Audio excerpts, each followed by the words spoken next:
पृथ्वी पर मानव की उत्पत्ति एक व्यापक अध्ययन। भूमिका। मानव उत्पत्ति का प्रश्न विज्ञान, धर्म, दर्शन और ऐतिहासिक अध्ययन का एक महत्वपूर्ण विषय रहा है। आज हम जानते हैं कि मानव कई लाखों वर्षों के जैविक विकास एवोल्यूशन का परिणाम है। यह विकास पृथ्वी पर जीवन की उत्पत्ति से शुरू होकर आदिम जीवों, स्तनधारियों और होमो सेपियंस तक की यात्रा को दर्शाता है। इस लेख में हम 3 प्रमुख पहलुओं पर ध्यान देंगे। 1. वैज्ञानिक दृष्टिकोण, चार्ल्स डार्विन के विकासवाद थियरी ऑफ एवोल्यूशन के आधार पर मानव की उत्पत्ति। 2. पुरातात्विक प्रमाण, जीवाश्मों, फॉसिल्स और डीएनए विश्लेषण के आधार पर मानव विकास।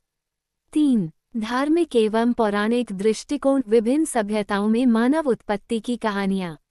1. वैज्ञानिक दृष्टिकोण, चार्ल्स डार्विन का विकासवाद सिद्धांत। चार्ल्स डार्विन ने 1859 में अपनी प्रसिद्ध पुस्तक on the origin of species में प्राकृतिक चयन नेचुरल सिलेक्शन के सिद्धांत को प्रस्तुत किया।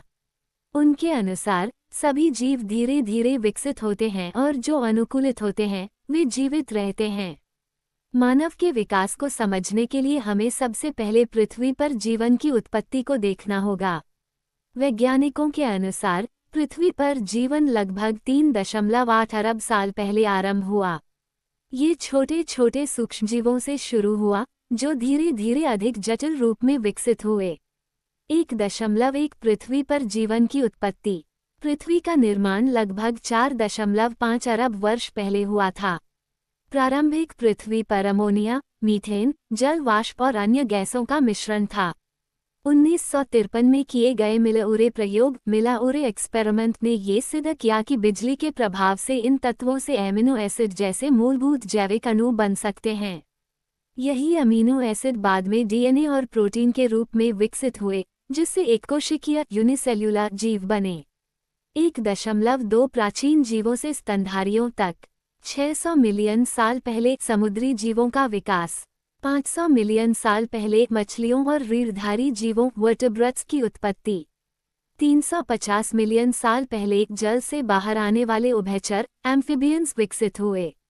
250 मिलियन साल पहले डायनासोर का युग। 65 मिलियन साल पहले डायनासोर विलुप्त हुए और स्तनधारियों मैमल्स का प्रभुत्व बढ़ा।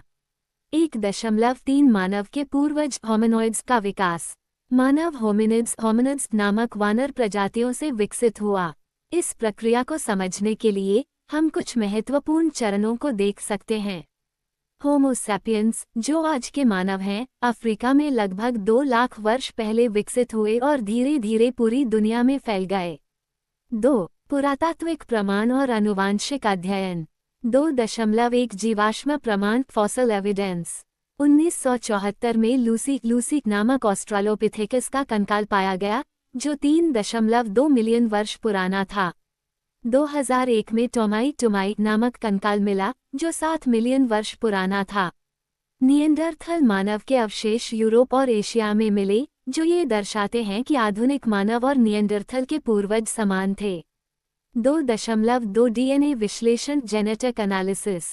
आधुनिक मानव का डीएनए चिंपांजी और बोनोबो से 98% मेल खाता है, जो ये दर्शाता है कि हम समान पूर्वजों से विकसित हुए हैं।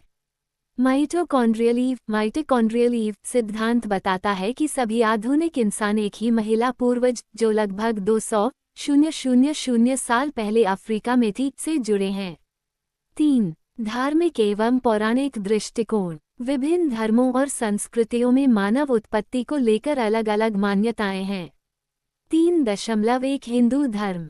ऋग्वेद और पुराणों में ब्रह्मा को सृष्टि का रचयिता माना गया है। मनुस्मृति के अनुसार मानव मनु और शत्रुपा से उत्पन्न हुए। 3.2 ईसाई और इस्लामी दृष्टिकोण। बाइबल के अनुसार परमेश्वर ने आदम और ईव को बनाया। इस्लाम में भी आदम को पहला मानव माना गया है। 3.3 यूनानी और अन्य सभ्यताओं में मान्यताएं। ग्रीक पौराणिक कथाओं में मानव को देवताओं द्वारा मिट्टी से बनाया गया बताया गया है। चीनी पौराणिक कथाओं में देवी नुवा ने मानवों को मिट्टी से गढ़ा। निष्कर्ष। मानव उत्पत्ति का वैज्ञानिक दृष्टिकोण स्पष्ट रूप से सिद्ध करता है कि हम जैविक विकास की एक लंबी प्रक्रिया का परिणाम हैं। हालांकि धार्मिक मान्यताएं भी समाज के सांस्कृतिक विकास का हिस्सा रही हैं। वर्तमान में डीएनए विश्लेषण, जीवाश्म अध्ययन और पुरातत्व खोजें ये पुष्टि करती हैं कि मानव का विकास अफ्रीका में हुआ और वहां से वह पूरी दुनिया में फैला। आज भी यह अध्ययन जारी है और हर नई खोज हमें हमारे अतीत की और अधिक सटीक तस्वीर दिखाती है।